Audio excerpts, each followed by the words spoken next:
நம்பினேன் நாதரே என்று சரி நந்திதேவர் அரக்கனை அழைத்துக் கொண்டு இருவேரும் எங்கே வருகிறாங்க தெரியுமா? எங்கே வருகிறார்கள்? எங்க பலகாதவளே கடந்து எங்க பலகாதவளே கடந்து ஏதோ மயிலாற்று பாலம் விட்டா எங்க பலகாதவளே கடந்து எங்க பலகாதவளே கடந்து எங்க மயிலாற்று பாலம் விட்டா பாலகடன் அக்கறை மேலே மாணவர் நாட்டில் வந்து சேர்ந்தார்.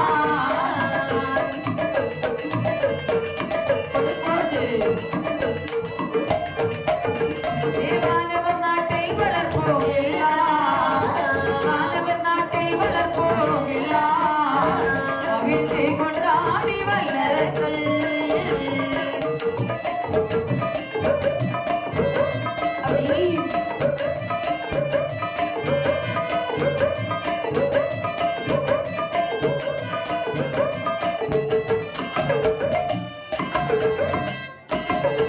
நந்திதேவர் அரக்கனை அழைத்துக் கொண்டு சரி நாகப்பழகனை சொல்லக்கூடிய வனத்தை கடந்து வானவர் நாட்டிலே வருகின்றார். ஆஹா சுவாமி என்ன இது எந்த உலகம்? இதுதான் வானவர் உலகம். ஆமா, இந்த வானவர்களுக்கு ஏதாவது விசேஷங்கள் உண்டுமா? இருக்கிறதுப்பா. என்ன புதுமைகள்? அல்லறை சில்லறை கல்லறை என்பது கிடையாது. அல்லறை என்றால் என்ன?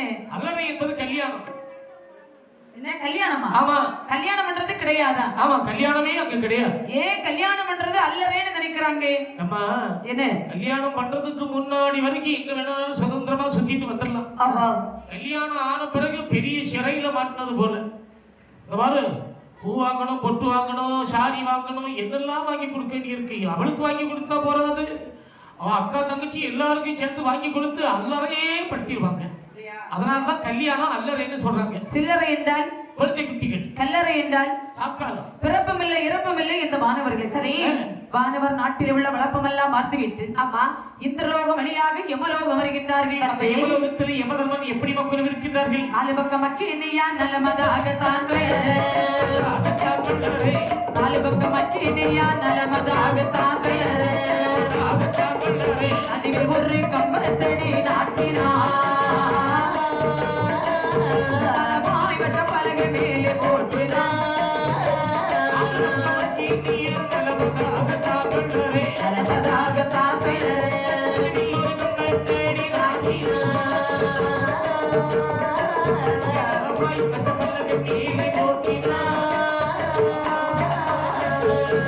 மட்டப்பலகை மேலே யமராஜன் கொள்விருக்க வாய்ந்த தலை முடியினாலே ஒரு மலை மன்னன் யமல தலைக்கு மேலே தொங்கவே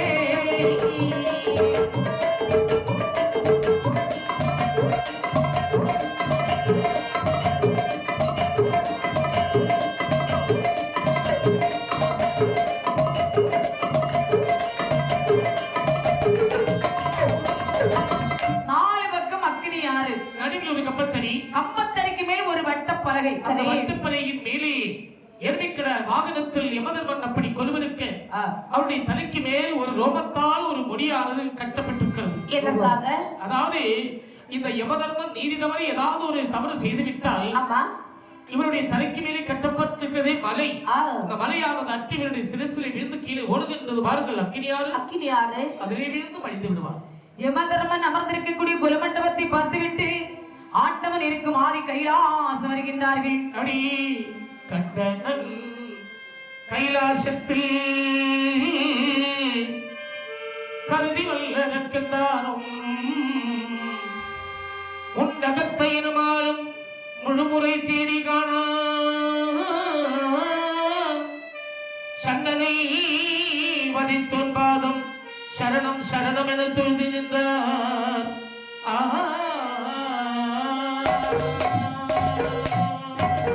இப்படியாகவே ஆண்டவன் இருக்க ஆதி கைலாசம் வரும்போது பகவானுக்கு பகல் 12 மணிக்கு அருகால் அபிஷேகம் நடக்கிறது. எப்படிமா? பாலால் அபிஷேகம், மண்ணீரால் அபிஷேகம், பூவால் அபிஷேகம், தேனால் அபிஷேகம், பஞ்சாமிர்தத்தால் அபிஷேகம். அபிஷேகம் நடக்கும் போது 18 விதமான மேளதாளங்கள் சரி தன்னைத்தானே ஒலித்துக் கொண்டிருக்கிறது. அந்த ஓலக்க மண்டபத்தில் திருப்பரணி கொட்டிடவே கைமணி தாயோ வீரான கொம்பு கைமணி தாயோ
வாராய் நந்தி. சுவாமி. அரக்கனை அழைத்து வந்தாயா? இதோ அழைத்து வந்திருக்கேன் சுவாமி. இவன் தான் அவன். இவன்தான் அவன்தான் அந்த அரக்கன். டேங்கப்பா. நந்தி, இருப்பிடம் சென்றவர். அப்படியே ஆகட்டும். ஆமா, பார்த்தான் வல்லரைக்கன். என்ன? அதாவது எஞ்சான் உடம்பை ஒரு ஜான் ஆக்கி பகவான் பாதத்தில் விழுந்து ஆண்டவனை அடிபணிந்து சொன்னார். என்ன? பகவானே, என்ன? நான் தான் உங்களை நினைத்து தோமிருந்த வல்லரக்கன். அப்படியப்பா? என்னுடைய நாடு பாதாள நாடு. சரி. என் பெயர் பத்மா அசுரனாகிய வல்லரக்கன். உனக்கு இப்போது என்னப்பா வேண்டும்? பாதாள நாட்டிலே நான் ஒரு பெரிய சக்கரவர்த்தி. சரி. சக்கரவர்த்தியாக ஆட்சி பரிபாலனம் செய்து வரக்கூடிய நாளிலே சிற்றரசர்கள் எல்லோரும் என் மீது பொறாமை கொண்டு சண்டைக்கு வந்து விட்டார்கள். அவர்களோடு போர் செய்ய சக்தி இல்லாமல் நாட்டு நகர வீட்டு மனைவி சொத்து சுகம் இதெல்லாம் வேண்டாம் என வெறுத்து கள்ளப்படை என்று சொல்லக்கூடிய வனத்திலே கரை கண்ணனாகிய தாங்களை நினைத்து 12 வருட காலம் தபத்தை செய்தேன் சுவாமி. இப்போது உனக்கு என்னப்பா வேண்டும்? பகவானே, எல்லோரும் கேட்கிற மாதிரி எனக்கு பெரிய பெரிய வரமெல்லாம் வேண்டாம். ஒரே ஒரு சிறிய வரம் வேண்டும். என்ன வரம் வேண்டும்? எனக்கு எள்ளிலேயும் சிறிய வரம், எள்ளிலேயும் சிறிய வரம், எள்ளிலேயும் சிறிய வரம். ஈஸ்வரரே தாரோமையா, தாரோமையா.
கொஞ்சம் எடை கூடின வரம். சரி.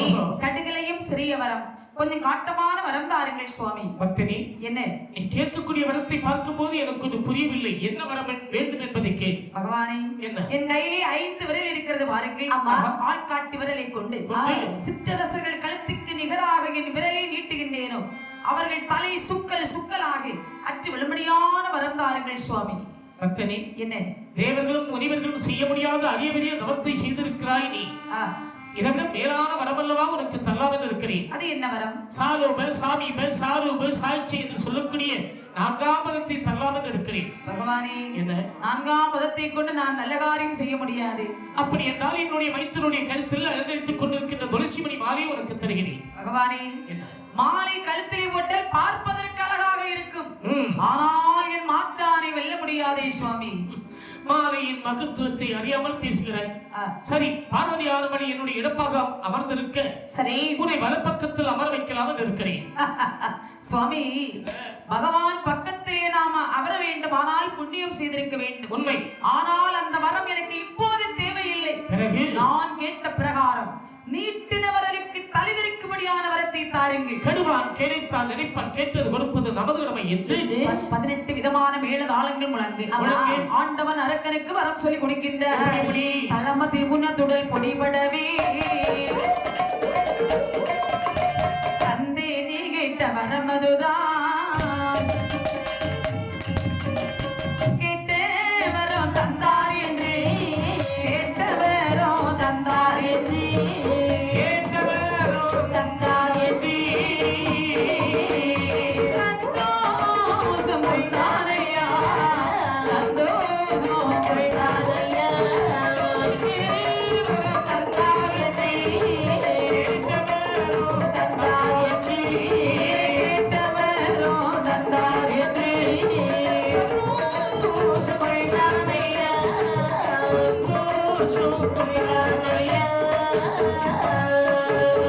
தலமான பூமியில் குணத்துடல் பொடிபட தந்தே நீ கேட்ட வரம் என்று சொன்னார் சிவபெருமான். அப்படி வரம் தந்தேன் என்று சொன்னவுடனே ஆடினான் பாடினான் ஆனந்த கூத்தாடினான்.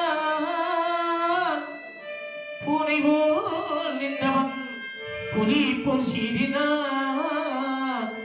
வரம் வாங்கப்பட்டு ஆண்டவனை அடிவணங்கி நின்றான். சரி, வரம் வாங்கிய பின்பு பகவானிடத்தில் கூட ஒரு வார்த்தை சொல்லவில்லை, போய் வருகிறேன் என்று.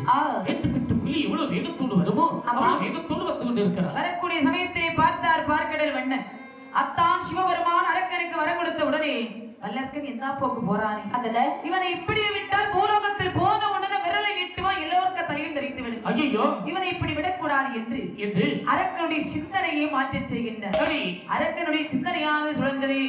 வரம் தந்த பகவானை சோதிக்க வேண்டும் என்று நீட்ட துணிந்தானே விமல பரனோட கழுத்ததிலே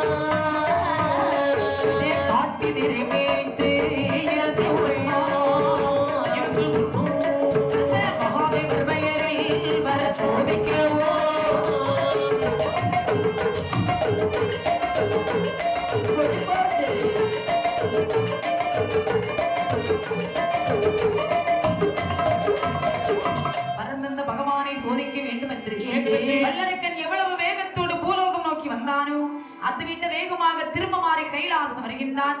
அப்போது கைலாசம்ல இருக்கக்கூடிய தேவர்கள் எல்லாம் சொன்னார்கள், என்ன தம்பி, ஆமா அதோ வர்றது யார் என்று பார்த்தீரா? இப்பதானே வரவாங்கி விட்டு போன மச்சான் திரும்பி வர்றானே, புதுமை என்ன நடக்க போகிறது ஒன்று புரியவில்லை. நீட்டின விரலுக்கு தலைதெறிக்கும்படியான வரத்தை வாங்கி இருக்கிறான் வல்லரக்கன். விரலை கொண்டு நம்முடைய சிரசுக்கு நிகராக விரலை நீட்டினால் தலை தெரித்து விடும். ஆமா, நாமல் இங்கிருந்தால் நமக்கு தான் ஆபத்து. ஆமா, நாம எல்லோரும் ஓடி விடுவோம். அரக்கனுடைய வரவை கண்டு யார் யாரெல்லாம் ஓடினார் பாருங்க. யார் யாரெல்லாம் ஓடுகின்றார்கள்? மாணவர்கள் ஓடினார், ஐயவர்கள் ஓடினார், பாலையினோ ஆதித்த சந்திரனோ ஓடினார், ஐயவர்கள் ஓடினார், ஐயவர்கள் ஓடினார்,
இந்திரன் இறைவன் ஓட, ஆமா கந்தன் கணபதி ஓட, அப்படி அலைமகள் கலைமகள் ஓட, 33 கோடி தேவர்கள், 48,000 மகிழ்ச்சிகள், சங்கத்தார் சமயத்தார் தாரவர்கள் வானவர்கள் எல்லோரும் ஓடினார்கள். எல்லோரும் ஓடும் போது ஆதிவரா சக்தியும் மறைகின்றாய். ஐயோ, சக்தி மறைந்த உடனே ஆண்டவனுக்கு வலு குறைகிறது.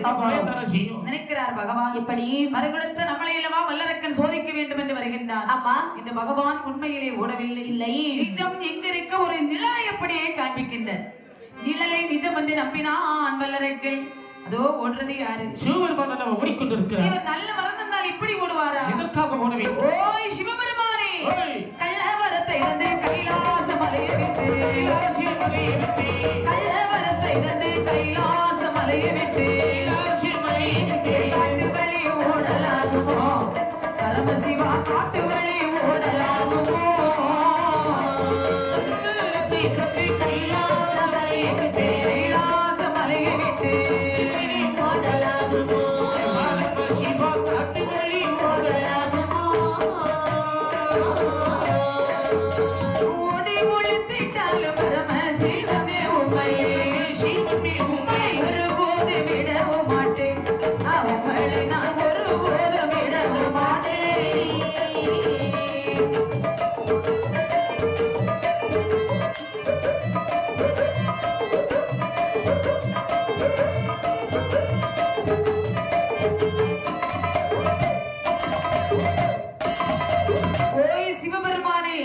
கள்ளவரத்தை தந்துவிட்டு கைலாச மலை விட்டு ஓடுகின்றீரே, அதானே நீர் எங்க ஓடினாலும் உங்களை நான் விட மாட்டேன்.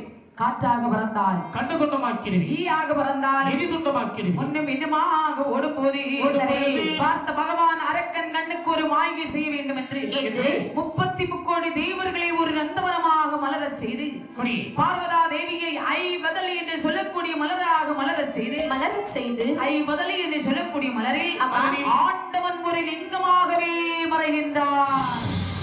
மறைந்தண்ணன் அருகிருந்த போவதில்லை வகை வகேனோ காதலேனோ. மறைந்தண்ணன் அருகிருந்த போவதில்லை அருகிருந்த போவதில்லை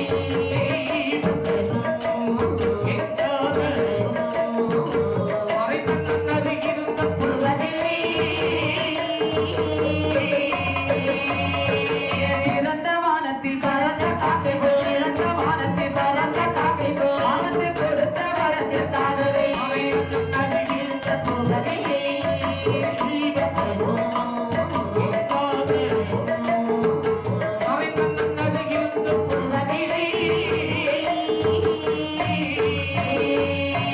கொடுத்த புலித்தோல் ஆடைக்கு விழவே கரை விழுத்து கரைந்த அங்கேயே முரட்டு சாய்ந்திடவே சடைதலிலே கொடுத்த மதையும் தரித்த கங்கையில் கொடுத்த மதையும் தரித்த கங்கையில் உன்னை துப்பை சந்த கதிர் விழ பிழைத்தோ பிழைத்தோ பிழைத்தோ மெல்லவே புவதிலே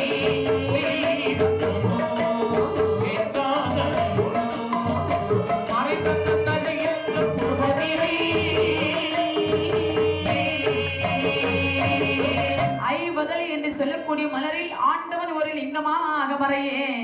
இது தெரியாத வல்லரைக்கு பகவானுடைய அடியை பார்க்கின்றார்.